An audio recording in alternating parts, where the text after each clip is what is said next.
நீங்க வந்து ஒரு பெரிய மாவீரனின் பிள்ளை. எதற்கும் அஞ்சாத மகத்தான மாமனிதன். எந்த இடத்துலயும் அவரு தன் பாசத்துக்காக கண்ணு கலங்கியிருப்பாரே ஒழிய, ஒரு இடத்துலயும் நம்ம சாகப்போறோமேன்னு கண் கலங்கியிருக்க வாய்ப்பே இல்லாத ஒரு மாமனிதன்.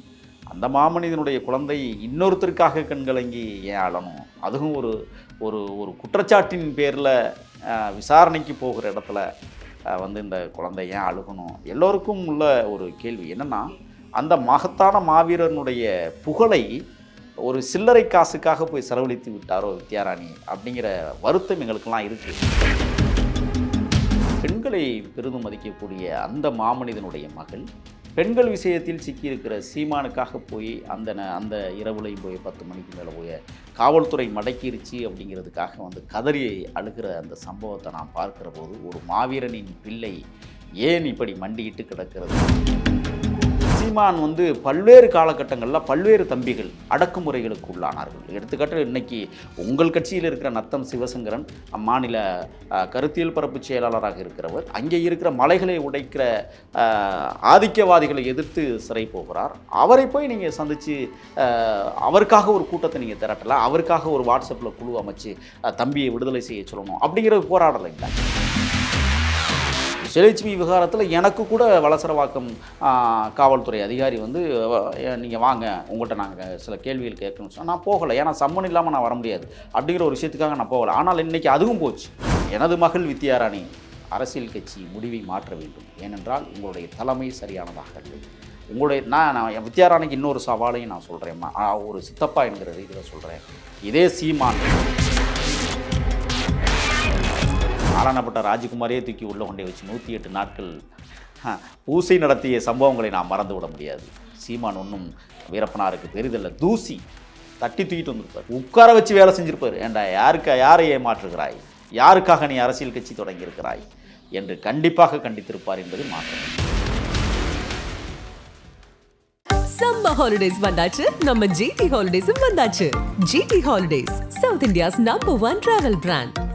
வீரப்பன் அவர்கள் குறித்து நம்ம நிறைய விஷயங்களை தொடர்ந்து பேசிக்கிட்டே இருக்கோம். அந்த வகையில் சமீபத்தில் நாம் தமிழர் கட்சியில் அவருடைய மகள் வித்யாராணி இணைஞ்சு தொடர்ந்து செயலாற்றிக்கிட்டு இருக்காங்க.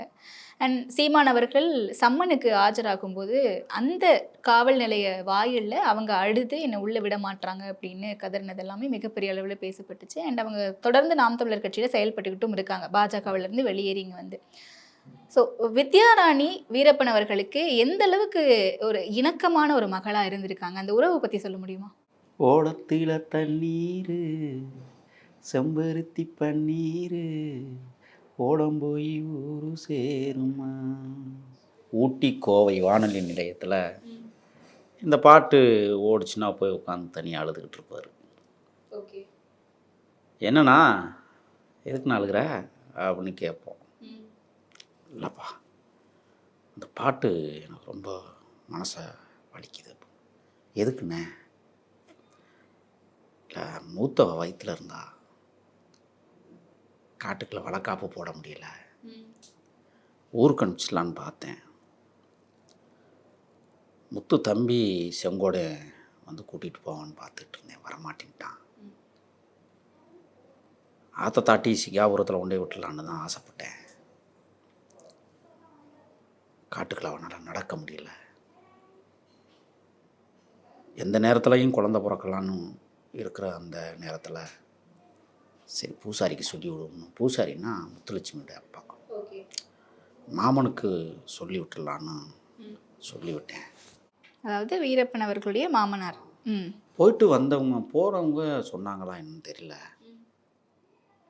இருந்தாலும் நம்ம காவிரி ஆற்றை கடத்தி பரிசலில் அந்த பக்கம் கொண்டே விட்டுட்டோம்னா சிங்காபுரத்துக்கு போயிடுவா அப்படின்னு ஒரு பெரிய நம்பிக்கையில் தான் அவளை வந்து நான் மாதேஸ்வரம் மலைக்கு அந்த பக்கம் ஒடுக்காப்பள்ளம் பக்கம் நான் கொஞ்ச நாள் தங்கியிருந்தேன்.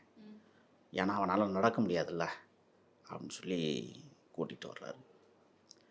கூட்டிகிட்டு வந்ததுக்கு பிறகு பார்த்திங்கன்னா தெற்குப்புறமாக பாலாறு பாம்பிளாஸ்ட் நடந்த இடம் சுரக்காமடுன்னு ஒரு இடம், அதை ஒட்டி அப்படியே நடந்து கூட்டிகிட்டு வந்து செங்கப்பாடிக்கு போகிற அந்த சாலையில் ஒரு சின்ன குன்றில் தங்க வச்சுருந்துட்டு திருப்பி அங்கேருந்து எப்பாதும் திருப்பி நல்ல தகவல் வரும் கொண்டே விட்டுடலாம் அப்படின்னு சொல்லி எதிர்பார்த்துக்கிட்டு இருந்த இடம் அந்த இடம். அப்போ செங்கோடன்ட்டு ஒரு தகவல் வருது, நான் வந்திருக்கேன், மூத்தவை கூட்டிகிட்டு வா. முத்துன்னு தான் கூப்பிடுவாங்க. சரின்னு சொல்லிட்டு அப்போ ஒரு நாள் இரவு அப்படியே கூட்டிகிட்டு வந்து அந்த ஆற்றுக்கரை ஓரமாக உட்காந்துட்டு பரிசல் அங்கேயே கிடக்கு. அந்த பரிசலை எடுத்து கொண்டு போகும்போது எடுத்துகிட்டு வந்து அதை முத்து அதில் ஏற்றி சிங்காபுரத்துக்கு கூட்டிகிட்டு போகணும். அப்போ அந்த பரிசலில் ஏற்றி விட்டு அழுதுருக்கிறார். அப்போ அது என்ன சூழல்னா, அதான் இந்த பாட்டு, ஓடத்தில் தண்ணீர் செம்பருத்தி பன்னீர் ஓடம் போய் ஊர் சேருமா அப்படின்னு. அந்த பாட்டு ஏன் நினைவுக்கு வருதுன்னு சொன்னால், அந்த பரிசில் முத்துவை நான் அனுப்பிச்சி விட்ட பிறகு நல்ல விதமாக ஒரு ஆம்பளை பிள்ளையை பெற்று சந்தோஷமாக அவள் இருக்கட்டும், நம்ம தேவைப்படும் போது அவளை காட்டுக்களை கூட்டிக்கலாம் அப்படின்னு சொல்லி ஒரு ஆசை இருந்தது. போயிட்டாங்க. அதுக்கப்புறம் அவர் அந்த காட்டை விட்டு வெளியேறி வேறு பகுதிக்கு போகும்போது பொம்பளை பிள்ளை பிறந்துருச்சு அப்படிங்கிற ஒரு தகவல் 18 நாட்களுக்கு பிறகு தான் கிடைச்சதாக ஒரு தகவல் சொன்னாங்க. அப்போவும் அழுதுருக்கிறார். நம்மளை மாதிரி ஒரு பையன் பிறந்துருவான்னு நான் ஆசைப்பட்டேன், நான் பிறந்தது பொண்ணாக போயிடுச்சு. சரி பரவாயில்ல, நம்ம பேர் வீரப்பன்னு இருக்குது, அதனால் வியனாவிலேயே ஒரு பேர் வர்ற மாதிரி பேர் வச்சுருவோம் அப்படின்னு சொல்லி தான் வி. அவர் அந்த காலகட்டத்தில் நீங்கள் பார்த்தீங்கன்னா கையில் ஒரு மோதிரம் போட்டிருப்பார், தங்க மோதிரம். அதில் எம்பின்னு தான் எழுதியிருப்பார், முனுசாமி வீரப்பன் அப்படின்னு சுருக்கத்துக்கு எம்பி. டாலர் போட்டிருக்கிறார். அந்த 7 பவுண்ட் செயின்லேயும் நீங்கள் பார்த்தீங்கன்னா கீழே புலி நகை இருக்கும். அந்த டாலர்லேயும் பார்த்தீங்கன்னா சிவப்பு கல் முத்து வச்ச எம்பி அப்படின்னு தான் எழுதியிருப்பார். சரி நம்ம பேர் அவர், ஏன்னா அந்த காலத்தில் வந்து அந்த தமிழில் எழுதுகிற அந்த நோக்கம் இருக்குது, தமிழ் தேசிய தளத்துக்கு வராத காலகட்டம். அப்போ சரி பிள்ளைக்கும் வீணு ஒரு பேர் வச்சிட்டோம்னா நல்லா இருக்குன்னு வித்யாராணி அப்படின்னு பேர் சூட்டுறார். அவர் தான் வைக்கிறாரு. ஆனால் அதுக்கிடையில் வந்து நிறைய புனைக்கதைகள்லாம் உருவாக்குனாங்க. என்னென்னா, வித்யாரண்யன் பேர் வச்சதே வந்து டிஎஃப்ஓ சீனிவாசன் தான் அப்படின்னு ஒரு கதையை கட்டினாங்க. அதெல்லாம் கிடையாது, வீரப்பனாரே தேர்வு பண்ணுறாரு, அவர் ராணி மாதிரி இருக்கணும் அப்படிங்கிறதான் அவருடைய ஆசை. நீங்கள் அதே மாதிரி பார்த்தீங்கன்னா 2வது பெண் குழந்தை பிறக்கும் போதும் கூட விமலா ராணின்னு பேர் வைக்கிறார். ஆனால் அந்த பேரை வந்து அவங்க மாற்றுறதுக்கு காரணம் என்னென்னா, அந்த குழந்தை இன்னொரு இடத்துல தத்து கொடுக்குறாங்க. அப்போ அங்கே வந்து அவங்க ஒரு பேரை சூட்டும் போது தான் அது விசயலட்சுமின்னு அவங்க பேரை மாற்றுறாங்க. அதுலேயும் வி வருது தான். அதனால் இந்த குழந்தை 2வது குழந்தை வளர்றது தெரியாமல் வளருது, ஆனால் மூத்த குழந்தை தெரிஞ்சே வளருது. எங்கே தாத்தா வீட்டில், எங்கே நல்லூரில் வளருது. அதாவது பூசாரி வீட்டில் அந்த குழந்தை வளர்ந்து படிச்சுக்கிட்டு இருக்கு, போயிட்டுருக்கு, வந்துக்கிட்டு இருக்கு. ஒரு கட்டத்தில் அந்த பள்ளிக்கூடத்தில் சேர்க்காம வீரப்பனார் புள்ளை அப்படின்னு சொல்லி அங்கே இருந்து அது அப்புறப்படுத்தப்பட்டு மீண்டும் அவங்க கடலூர் போய் படித்து, கடலூர்லேருந்து இங்கே எந்த வயசுல படிப்பு தடுத்து நிறுத்தப்படுது? 3ஆம் வகுப்பு 2ஆம் வகுப்பு படிக்கும் போதே இது யாருன்னு தெரிஞ்சிருது. தெரிஞ்சதுக்கு பிறகு தாய்கிட்ட இருந்து அந்த குழந்தைய பிரித்து இன்னொரு விட என்னென்னா, வித்யாரண்யன் பிறந்த ஒரு ஆண்டுக்கு பிறகு அன்னியார் முத்துலட்சுமியாருக்கு வந்து ஒரு ஆசை, திருப்பி புருஷன்ட்டே போயிடணும். குழந்தைய எப்படி தூக்கிட்டு போக முடியும்? குழந்தைய விட்டுட்டு திருப்பி போயிடுறாங்க, அவங்க காட்டுக்குள்ளே போயிடுறாங்க. இப்போ குழந்தைய வளர்க்குறது இப்போ பூசாரி தான் வளர்க்குறாரு. அப்போ அங்கே ஊரில் வந்து நல்லூரில் வந்து இது வந்து வீரப்பன் குழந்தைன்னு தெரிஞ்சதுக்கு பிறகு அந்த பள்ளிக்கூடத்தில் சேர்க்க மறுத்ததுக்கு பிறகு அப்புறம் இந்த குழந்தைய யாருக்குமே தெரியாமல் கொண்டே எங்கேயாவது வளர்க்கணும்னா அதுக்கப்புறம் தான் வந்து வந்து கடலூர் மாவட்டத்தில் உண்டு ஒரு பள்ளிக்கூடத்தில் ஒரு கிறித்துவ பள்ளியில் படிக்க வச்சு, அதுக்கப்புறம் வந்து அவங்க வந்து அயனாவரத்தில் வந்து மேல்நிலை படிப்புகளை படிக்கும் போது தான் நானும் அந்நியாரும் போய் மூத்தவளை மகளை சந்தித்தோம். அது வந்து கிட்டத்தட்ட 2000 அந்த அன்னார் இறந்ததுக்கு கொஞ்ச நாளைக்கு பிறகு. வித்யாராணி வந்து என்னென்னா, அவர் மனசுக்குள்ளே ஒரு பெரிய கற்பனை, முதல்ல ஆம்பளை பிள்ளைன்னு கற்பனை பண்ணி வச்சுருந்தார். பிறந்தது பொம்பளை பிள்ளையாக போச்சு. ஆனால் அந்த குழந்தையை பார்ப்பதற்கு அவர் பரிதவித்த விஷயங்கள். ஏன்னா அவர் சில இடங்களில் சொல்லுவார், எப்படியாவது சிங்காபுரத்துக்கு ஆடு மாடு மேய்க்க வரும்போது தாத்தா கூட்டிகிட்டு வந்துடுவார், அங்கே போய் சந்திச்சிடலாம் பிள்ளைன்னு சொல்லி பலகட்டமாக அவர் முயற்சி எடுத்துருக்கிறார் குழந்தையை பார்த்துடணும் அப்படின்னா. பார்க்க முடியல. 7 மாத காலம் அந்த பகுதியிலே சுற்றி இருக்கிறார் குழந்தையை பார்த்துறோம்னா. ஒரு முறை குழந்தையை தூக்கிட்டு வந்திருக்காங்க. குழந்தையை தூக்கிட்டு வந்து கொடுக்கும்போது தான் அது மூக்கு மொழியெல்லாம் அப்படியே அசல் அச்சுரிச்சு அவரே மாதிரி, இப்போ கூட அதே மாதிரி தோற்றம் தான் பாப்பாவுக்கு, மூத்தவளுக்கு. அப்போ தூக்கி உச்சி முகர்ந்து கொஞ்சி அது கூட ஒரு நாள் காலத்தை கழிச்சிருக்கிறார். சோறு ஊட்டி வளர்த்து. நான் எனக்கு இந்த பாக்கியம் கிடைக்கும். ஆனால் கண்களை இங்கே அழுதுருக்கிறார். என்னென்னா, அவர் எதுக்காக அழுதார்னா, என் ஆத்தாவை போல் பிறந்திருக்கு, என் அம்மாவை போல் பிறந்திருக்கு அப்படிங்கிறதான் அவருடைய மைண்ட் ஷாட்டில் இருந்தது. ஏன்னா அம்மா வந்து புற்றுநோயில் இறந்து போனவங்க. அம்மா மேலே அபரிமிதமான பற்றுதல் உடையவர். அவர் அம்மாவனுடைய மரணம் நெருங்குகிற நேரத்தில் தாயை வந்து பார்க்குறாரு, எங்கள் கோவிந்தப்படியிலே வந்து பார்க்குறாரு. பார்க்கும்பொழுது அம்மா சொல்கிறாங்க மயன்ட்ட, நீ அடுத்த முறை நீ வரும்போது நான் உசுரோடு இருக்க மாட்டேன், அதெல்லாம் நான் செத்துருவேன் ஆனால் உனக்கு எதிரிகள் கூடுதலாயிட்டாங்க. நான் செத்தாலும் பரவாயில்ல, நீ எதிரிக்கிட்ட மாட்டிராத. என் சாவுக்கு நீ வந்துடாத. அந்த சாவுக்கு நீ வரும்போது உன்னையும் கொன்றுவாங்க பங்காளிகள். அப்படின்னு தாய் வந்து அவருக்கு ஒரு பெரிய அறிவுரை சொன்னதுனால, அதுக்கு பிறகு அவர் குண்டல்பேட்டை காட்டுக்கு போயிடுறாரு. குண்டல்பேட்டை காட்டில் போய் தங்கியிருக்கும் போது தான் தாய் இறக்குறாங்க. ஆக தாயினுடைய அந்த இழப்பு வந்து அ மரியாதைக்குரிய வீரப்பனாரை மிக அளவில் பாதித்ததை நம்மகிட்ட பகிர்ந்துக்குவார். ஆற்றோனா துயரம். எப்படியும் கல்லறைக்கு வருவார்னு காத்திருந்த காவல் படையெல்லாம் உண்டு. தாயினுடைய பிரேதத்தை பார்ப்பதற்கு எப்படியும் வந்துருவாங்கிறதுக்கு அந்த தாய் பிரேத பக்கத்திலே காவல்துறை குமிக்கப்பட்டிருந்தது. அந்த காலகட்டங்களில் வந்து எப்படின்னா தங்கவேலு மாதையன் கொலை நடந்ததுக்கு பிறகு அப்போ தான் கொஞ்சம் அப்படியே எழும்புறார். அந்த மாதிரி ஒரு சூழலில் தாய் இறக்கும்போது இவர் வந்து தாய் இறந்ததை பார்க்க முடியாமல் தவிச்சதுக்கு பிறகு குண்டல்பேட்டை காட்டில் அவர் தங்கியிருக்கும்போது அர்ஜுனன் போய் அவரை சந்தித்து அம்மா இறந்ததுன்னு சொல்லும்போது உட்காந்துட்டு அடிச்சுக்கிட்டு எழுதிருக்கிறாரு, தாயை பார்க்க முடியல அப்படின்னு. ஆனால் அவர் சொன்னார், ஒரு நாள் அடிக்கடி கனவுல அம்மா வருவதாக எங்களிடத்தில் பதிவு பண்ணுவார். ஏன் நான் இந்த விடயத்தை சொல்கிறேன்னு சொன்னால், வித்யாராணியினுடைய முகமும் தன்னுடைய தாய் முகமும் ஒரே மாதிரி இருக்கும். என் ஆத்தா வந்து பிறந்திருக்கு என் வயிற்றுல அப்படின்னு சொல்லி கொஞ்சம் பெருமிதமாகவும் சொல்லுவார். ஏன்னா அவங்க ஆத்தா வந்து கொஞ்சம் இப்போ பாப்பா வந்து இன்றைக்கி வந்து அவங்க திருமணம் ஆகி அதற்கு பிறகு அவங்க மன உளைச்சலில் சில கஷ்டங்களை உணர்ந்து அவங்க உடம்பு கொஞ்சம் போட்டதுனால அந்த உருவ அமைப்புகள் மாறுமே ஒழிய முக அமைப்புகள் வந்து அப்படியே எங்கள் அம்மா தான் அப்படின்னு சொல்லுவார், அடிக்கடி சொல்லுவார் அந்த விடயத்தை. அப்போ அந்த குழந்தைய தூக்கி ஒரு நாள் வச்சு கொஞ்சிய அந்த நிகழ்வுகள், அதே மாதிரி அந்த பகுதியில் மாதேஸ்வரம் மலைக்கு கீழே அப்படி வருகிற போது நான் அந்த மாதிரி அந்த பகுதிகளில் தான் வந்து நான் அவளை கொஞ்சிக்கிட்டு இருந்த காலகட்டம். அதுக்கு பிறகு நான் அவளை பார்க்க முடியல. நாங்கள் போயிருக்கும்போது கிட்டத்தட்ட ஒரு 15-16 வருஷ இடைவேளை வந்துருச்சு. அதுக்கு பிறகு பிள்ளையை பார்க்கவே முடியலைங்கிற அந்த பரிதவிப்பு இருந்தது. ஆனால் வித்யாராணி வெளியில் வந்ததற்கு பிறகு அந்நியார் உள்ளே போனதுக்கப்புறம் 2வது குழந்தைக்கு அவங்க வந்து முயற்சி எடுத்தாங்க. 2வது குழந்தைக்கும் அவர் ஆசைப்பட்டார், எப்படியாவது ஆம்பளை பிள்ளை பிறந்துடும், நம்ம வாரிசு அடுத்தா. ஏன்னா வீரப்பனாருடைய அந்த கூசை முனுசாமியினுடைய வகைராவில் நீங்கள் பார்த்தீங்கன்னா அர்ஜுனன் அவர்களுக்கு மட்டும்தான் ஒரு ஆண் குழந்தை. மாதையனுக்கும் பிறந்தது ஒரு ஆண் ஒரு பெண்ணு. அதில் மணிங்கிறவரை வந்து இங்கே சென்னையில் ஒரு விபத்தில் இறந்து போகிறார். அவர் வழக்கறிஞராக படித்தவர். அப்போ அந்த மூத்தவருக்கு ஆண் வாரிசு அவர் இருந்தது, அவரும் போயிட்டார். அப்புறம் பெண் குழந்தை தான். அடுத்து வீரப்பனாருக்கு 2 பெண் குழந்தை தான். அடுத்து அர்ஜுனனுக்கு வந்து ஒரு ஆணும் ஒரு பெண்ணு. அதில் இப்போ வந்து ஆணும் பெண்ணு இருக்காங்க 2 பேரும். பையனுக்கு கூட திருமணம் நடந்ததாக சொன்னாங்க நம்மளுக்கு. அப்போ அந்த அந்த வாரிசில் இன்றைக்கி இருக்கிறது அர்ஜுனனுடைய மகன் மட்டும்தான், வேறு யாருமே இல்லை. எல்லாருமே பொம்பளை பிள்ளைங்களாக இருக்காங்க. ஆதலால் அவர் என்ன செஞ்சார், 2வதும் ஆம்பளை பிள்ளையா பிறந்துடணும் அப்படின்னு ரொம்ப ஆசைப்பட்டு, இன்னொன்று என்னென்னா பல்வேறு கோயிலில் போய் வேண்டுதல் வச்சுருந்துருக்கிறார்.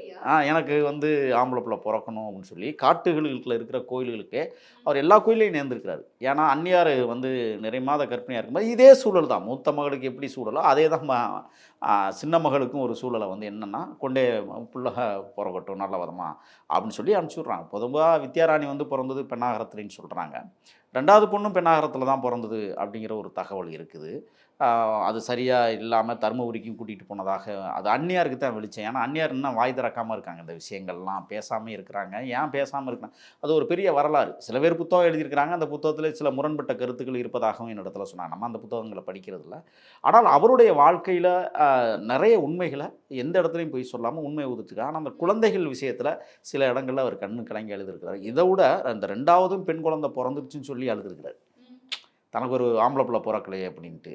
அது விமலாராணி வந்து பேர் வச்சிருக்கிறார், அவரே விமலாராணின்னு வச்சு. அதுக்கப்புறம் விஜயலட்சுமின்னு மாதிரி இருக்குது. அடுத்து 3வது பெண் குழந்தைக்கும் 3வது குழந்தைக்கும் அவர் முயற்சி எடுக்கிறார். அதுதான் வந்து மறக்க முடியாத சம்பவம். எல்லாரும் சொல்லுவாங்க 2 பெண் குழந்தை இருக்குன்னு. இல்லை, வீரப்பனாருக்கு மொத்தம் 3 பெண் குழந்தைகள். 2 பெண் குழந்தைகள் இன்றைக்கி வந்து நல்லா இருக்காங்க சமூகத்தில். இன்றைக்கி அவங்களுடைய பங்களிப்பை செஞ்சுக்கிட்டு இருக்காங்க. இப்போ நீங்கள் கேட்ட கேள்வி என்ன, வித்யாராணி வந்து சீமான் விஷயத்தில் எப்படி மகள் வந்து ஒரு மாவீரனுக்கு பிறந்த மகள் என்பதை மறந்துட்டாரா என்னன்னு எனக்கு தெரியலை. ஏன்னா ஒரு கட்சியினுடைய தலைவர், அவர் நல்லவரா கெட்டவரா என்பதை சமூகம் பார்த்து கொள்ளட்டும், அவர் தப்பு பண்ணியிருந்தால் சட்டம் பார்த்து கொள்ளட்டும். ஆனால் நீங்கள் வந்து ஒரு பெரிய மாவீரனின் பிள்ளை, எதற்கும் அஞ்சாத மகத்தான மாமனிதன்.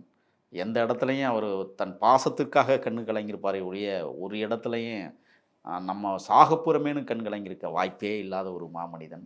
அந்த மாமனிதனுடைய குழந்தை இன்னொருத்தருக்காக கண்கலங்கி ஏன் அழணும்? அதுவும் ஒரு ஒரு ஒரு குற்றச்சாட்டின் பேரில் விசாரணைக்கு போகிற இடத்துல வந்து இந்த குழந்தை ஏன் அழுகணும்? எல்லோருக்கும் உள்ள ஒரு கேள்வி என்னென்னா, அந்த மகத்தான மாவீரனுடைய புகழை ஒரு சில்லறை காசுக்காக போய் செலவழித்து விட்டாரோ வித்யாராணி அப்படிங்கிற வருத்தம் எங்களுக்கெல்லாம் இருக்குது. நான் ஏற்கனவே மகள்கிட்ட சொல்லியிருந்தேன், நீங்கள் வந்து எடுக்கிற முடிவுகள் தவறாக இருக்குது, உங்கள் தலைமை சரியில்லை. என்ன சொன்னாங்க அதுக்கு? அதாவது என்னென்னா, நம்ம வந்து சொல்லுகிற போது அவங்க ஏதோ உள்வாங்கிக்கிறாங்களா என்ன அப்படிங்கிறது இல்லை. நான் இணையவழி தளமாகவும் சொல்லிட்டேன், அதை அல்லது இந்த மாதிரி சேனல் மூலமாகவும் சொல்லிட்டேன். தவறான முடிவை நீங்கள் எடுக்கிறீங்க, அதை நீங்கள் பரிசீலனை. ஏன்னா முதல் முடிவு பாரதிய ஜனதாவில் போய் நின்னாங்க. அதுவே அண்ணார் வீரப்பனாருக்கு எதிரான நடவடிக்கை. ஏன்னா அவர் சாமிகளை கும்பிடுவார், இயற்கையை கும்பிடுவார், காட்டு தெய்வங்களை கும்பிடுவார், எல்லை தெய்வங்களை கும்பிடுவார். ஆனால் அவருக்கன்று ஒரு சனாதன கோட்பாடு அவருக்குள்ள இல்லை. எங்கே 108 சாமியை ஒவ்வொரு நாளும் தினந்தோறும் வணங்கக்கூடிய மனிதர் தான். ஆனால் ஏற்ற இறக்கங்களை அவர் பார்த்ததே கிடையாது. பெண்களை பார்த்தால் அப்படி நடுங்கி அடங்கி ஒடுங்கி ஒளிஞ்சிருப்பார். அது அப்படி ஒரு சம்பவம் நாங்கள் பலமுறை பார்த்துருக்கோம். அதில் ஒரு முக்கியமான சம்பவம் என்னென்னா, மேக்கே ரங்கசாமி வந்து படுகொலை சேத்துக்குழியாரே பண்ணிடுறாரு. அங்கே இப்போ மணிக்கரைங்கிற இடத்துல புதைச்சிட்றோம். ஆனால் அதற்கு பிறகு நாங்கள் இடம்பெயர்ந்து இப்போ வடதுருவம் தென்துருவம் போன்ற பகுதிகளுக்கு செல்லுகிற போது அங்கே வந்து சாப்பாட்டுக்கே வழி இல்லாமல் தங்கியிருந்த நேரம் யார்கிட்டே போய் உதவி கேட்குறதுக்காக போய் அங்கேயும் கிடைக்காம கொய்யாப்பழங்களை மட்டுமே உணவாக சாப்பிட்டுட்டு காலத்தை கழிச்ச அந்த காலகட்டம். நான் சொல்லுவது 1999 செப்டம்பர் திங்களில் என்றே நான் கருதுகிறேன். செப்டம்பர் அக்டோபர் அந்த மாதிரி காலகட்டங்களில் தான் இந்த சம்பவங்கள் நடக்குது. அப்போ மூங்கிலுக்கு வர்ற 2 காட்டுவாசிகள் பெண்கள் மேலே ஏறி வரும்போது இப்போ டபக்குன்னு வந்து புதற்குள்ளே ஓடிய போய் எல்லாரும் ஒளிஞ்சதையும் அந்த பெண்கள் பார்த்ததுக்கு பிறகு வேறு வழியில் பார்த்துட்டாங்க வாங்க அப்படின்னு சொல்லி, அப்புறம் அந்த பெண்களை பார்த்து கையெடுத்து கும்பிட்டுட்டு நான் என்னை பார்த்தேன்னு சொல்லாதீங்க அப்படின்னு சொல்லிட்டு சொல்கிறாரு. கொய்தா பிள்ளைகளுக்கு ஏதாவது கொடுத்து விடு அப்படிமா. உடனே அவர் 10 ரூபா 10,000 2 10,000 எடுத்து 2 பேருக்கும் தனித்தனியாக கொடுத்து ஆடு வாங்கி மேய்ச்சி பொழைச்சிக்கோங்க. காசு கொடுத்தேன்னு தெரிஞ்சிச்சுன்னா இந்த போலீஸ்கார பசங்க உங்களை கூட்டியை கொண்டே கொண்டுருவாங்க. பார்த்து ஏன்னா 500 100 தள்ளம் புதுசாக இருக்குது பார்த்துக்குங்க. இந்த பக்குவம் இருக்குல்ல அந்த பெண்களிடம் நடந்து கொண்ட விதம். போயிட்டு வாரீங்களா, என்னை பார்த்தோன்னே யார்ட்டையும் சொல்லிடாதீங்கன்னு சொல்லிட்டு போகிறாரு. அந்த பெண்கள் மீது அவர் வைத்திருக்கிற அபரிமிதமான ஒரு மரியாதை. எந்த இடத்துலையும் எங்கேயும் பெண்களை அவர் இழிவாக நடத்தியதும் இல்லை, பேசியதும் இல்லை. கனகச்சிதமாக. ஆனால் மேயர் ஜெயலலிதாவை வந்து அவர் ஒருமையில் திட்டுவார். அது வேறு. அதுக்கு காரணம் வந்து பின்னணியில் வந்து அண்ணன் கோபால் அவர்கள் அங்கே போய் அவர் திமுககாரராக இருந்ததுனால ஜெயலலிதாவை பற்றியான விமர்சனங்கள் எப்படி பண்ணியிருப்பாருங்கிறத நம்ம வியூகம் பண்ண முடியும். அந்த வகையில் வந்து அவரை நம்ப வச்சுருக்கலாம். ஜெயலலிதா வந்து ரொம்ப மோசமானாலும் கருணாநிதி ரொம்ப தூய்மையானவர் அப்படிங்கிறதெல்லாம் நம்ப வச்சுருக்கலாம். நம்ம அதுக்குள்ளே போக விரும்பலை. ஆனால் பெண்களை பெரிதும் மதிக்கக்கூடிய அந்த மாமனிதனுடைய மகள் பெண்கள் விஷயத்தில் சிக்கியிருக்கிற சீமானுக்காக போய் அந்த இரவுலையும் போய் 10 மணிக்கு மேலே போய் காவல்துறை மடக்கிருச்சு அப்படிங்கிறதுக்காக வந்து கதறி அழுகிற அந்த சம்பவத்தை நான் பார்க்குற போது ஒரு மாவீரனின் பிள்ளை ஏன் இப்படி மண்டியிட்டு கிடக்கிறது நள்ளிரவில் அப்படிங்கிற ஒரு கோபம் எனக்கெல்லாம் இருந்துச்சு. ஆனால் இன்னொன்றும் இருக்குது. வித்யாராணி வந்து அந்த இடத்துல நடந்து கொண்டதை நாம் ஏற்றுக்கொள்ள முடியாவிட்டாலும் கூட இன்னொரு சம்பவம் நடந்தது. காவல்துறை அவரை சுற்று வளையம் போட்டார்கள். நான் அந்த காவல்துறை நண்பர்களுக்கு சொல்லுவேன், நீங்கள் பார்க்கிற வீரப்பனாருடைய பார்வை, அவர் ஏதோ பயங்கரவாதி பெற்ற பிள்ளையை இந்த இடத்துல நம்மிடம் சுற்றி வளைக்கிறோம், நாம் அதற்கு பெருமை கொள்வோம் என்றெல்லாம் நீங்கள் கருதிவிடக்கூடாது. அந்த காவல்துறை நண்பர்களுக்கு சொல்லுவேன், அது ஒரு குழந்தை, அது ஒரு பெண், அவளுக்கான சுதந்திரம் இந்த தேசத்தில் இருக்கிறது. அவங்க சொல்கிறாங்க, நான் என்ன வெடிகுண்டையாக வச்சிருக்கிறேன், எதற்காக என்னை மடக்கி நீங்கள் நிறுத்துகிறீர்கள் என்று கேட்குற அந்த துணிச்சல் பாராட்டுதலுக்குரியது என்றாலும் கூட இந்த காவல்துறை நண்பர்களுக்கு சொல்லுவேன், பார்க்கிற பார்வையை நீங்கள் கைவிடுங்கள். ஏனென்றால் அது ஒரு சமூகத்தில் பணியாற்றுவதற்கு, சமூகத்தில் போராடுவதற்காக வந்த ஒரு எங்கள் பிள்ளையை நீங்கள் தடுத்து நிறுத்தி ஏதோ ஒரு சிறை கூண்டுக்குள் நிறுத்துவதைப் போல நிறுத்தி கேவலப்படுத்தி அவமானப்படுத்துவதை நாங்கள் ஏற்க மாட்டோம். ஏனென்றால் அவங்களுக்கு மட்டும் தடை போடல, கூட நிறைய பேருக்கு தடை போடுறாங்க. ஒரு முக்கியமான நாடாளுமன்ற தொகுதியினுடைய வேட்பாளர் கிருஷ்ணகிரியில் கிட்டத்தட்ட 1.5 லட்சம் வாக்குகளை வாங்கிய மக்கள் செல்வாக்குள்ள ஒரு பொண்ணு. இந்த பொண்ணு வந்து அந்த கட்சியில் ஒரு முக்கிய இடத்த வகிச்சிருக்கிறாங்க, தெரிந்த முகம். அதோடு மட்டுமல்ல, ஒரு மாவீரனுடைய பிள்ளை. நீங்கள் வந்து சட்டத்தை வந்து கையில் எடுங்க. ஆனால் என்ன நடந்துச்சு? இத்தனை கலைபரங்கள் எதற்கு அன்னைக்கு கொண்டே நீங்கள் வந்து கதவுல கொண்டே நோட்டீஸ் விட்டு, இப்போ சீமானுக்கும் எனக்கும் கொள்கை ரீதியாக கோட்பாடு ரீதியாக முரண்பாடுகள் இருக்கிறது. என் இனமானத்தினுடைய தேசிய தலைவரை நீங்கள் அடகு வைப்பதை நான் ஏற்றுக்கொள்ள முடியாது. நான் கடுமையாக அதை விமர்சனம் பண்ணுறேன். ஆனால் காவல்துறை நடந்து கொண்ட விதங்கள் கேவலமானது. நான் என்ன கேட்குறேன், வீட்டில் கையில் வெளியே இருக்காங்க, அவங்கள்ட்ட நீங்கள் கொடுத்துருக்கலாமே.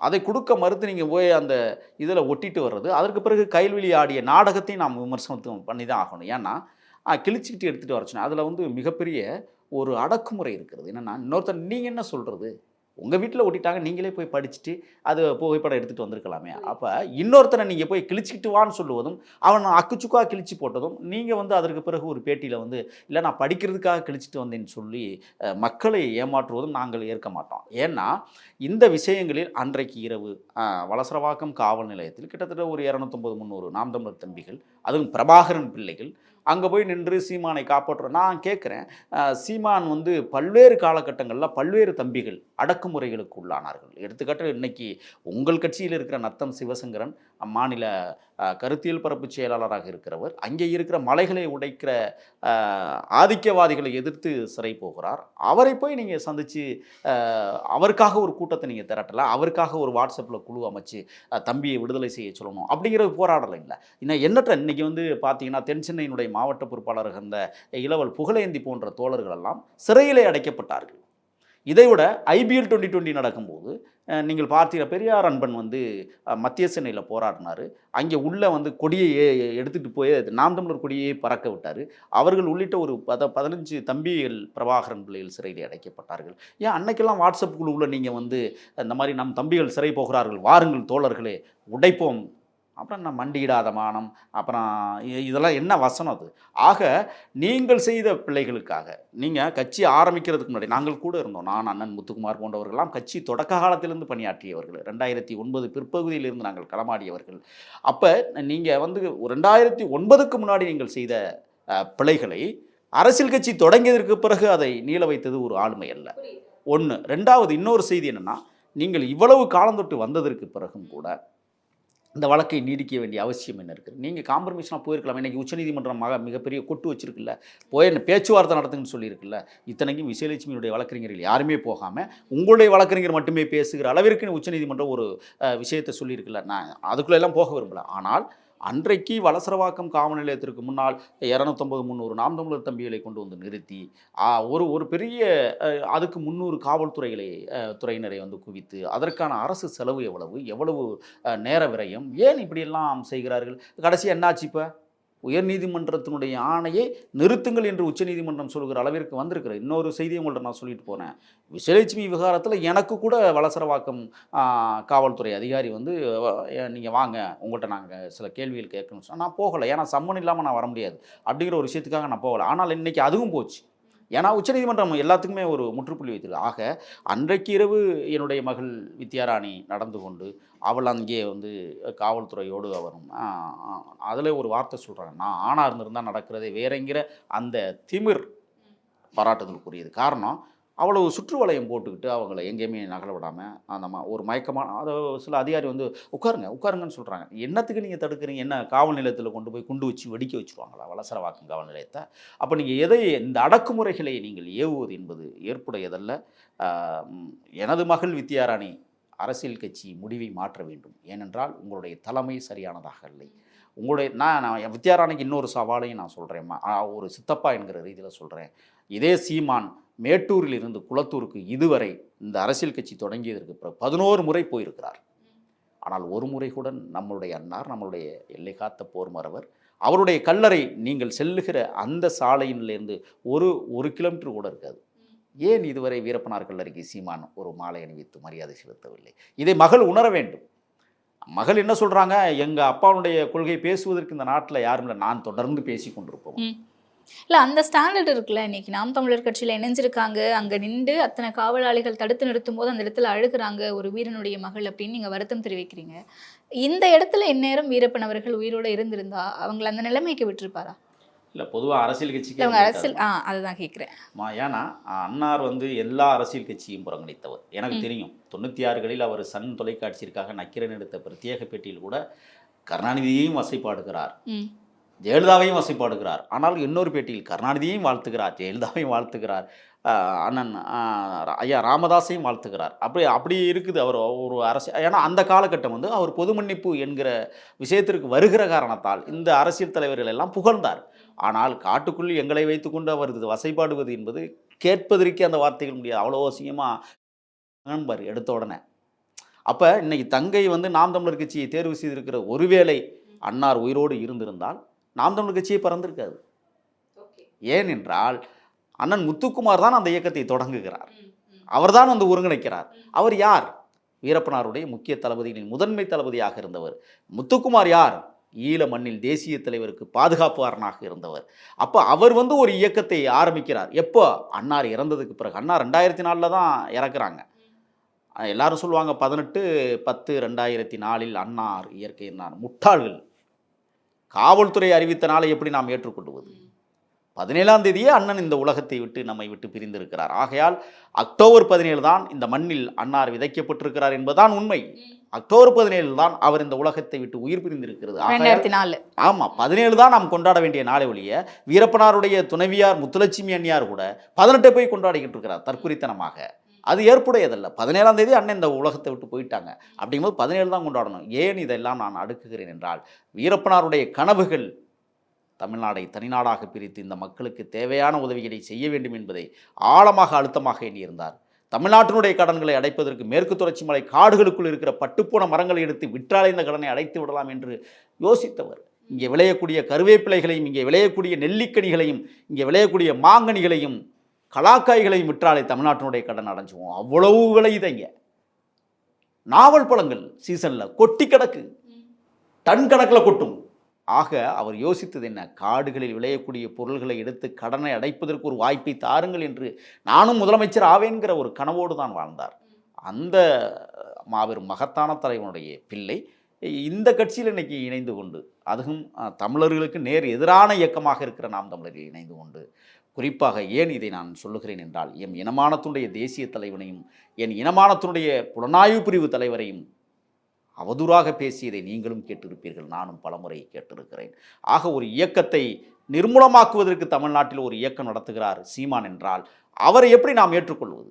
என் மகள் வித்யாராணி மறுபரிசீலனை செய்ய வேண்டும் என்று நான் மன்றாடி கேட்டிருக்கிறேன்.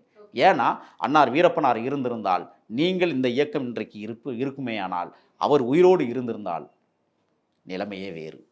சீமானை தூக்கிட்டு வாங்க உள்ள அப்படின்றார். ஆளானப்பட்ட ராஜகுமாரையே தூக்கி உள்ள கொண்டே வச்சு 108 நாட்கள் பூசை நடத்திய சம்பவங்களை நாம் மறந்து விட முடியாது. சீமான் ஒன்றும் வீரப்பனாருக்கு பெரிதல்ல, தூசி தட்டி தூக்கிட்டு வந்திருப்பார். ஓகே, உட்கார வச்சு வேலை செஞ்சிருப்பார். ஏண்டா யாரை ஏமாற்றுகிறாய், யாருக்காக நீ அரசியல் கட்சி தொடங்கி இருக்கிறாய் என்று கண்டிப்பாக கண்டித்திருப்பார் என்பதில் மாற்றமில்லை. சம்மர் ஹாலிடேஸ் வந்தாச்சு, நம்ம ஜிடி ஹாலிடேஸும் வந்தாச்சு. GT holidays, South India's number 1 travel brand.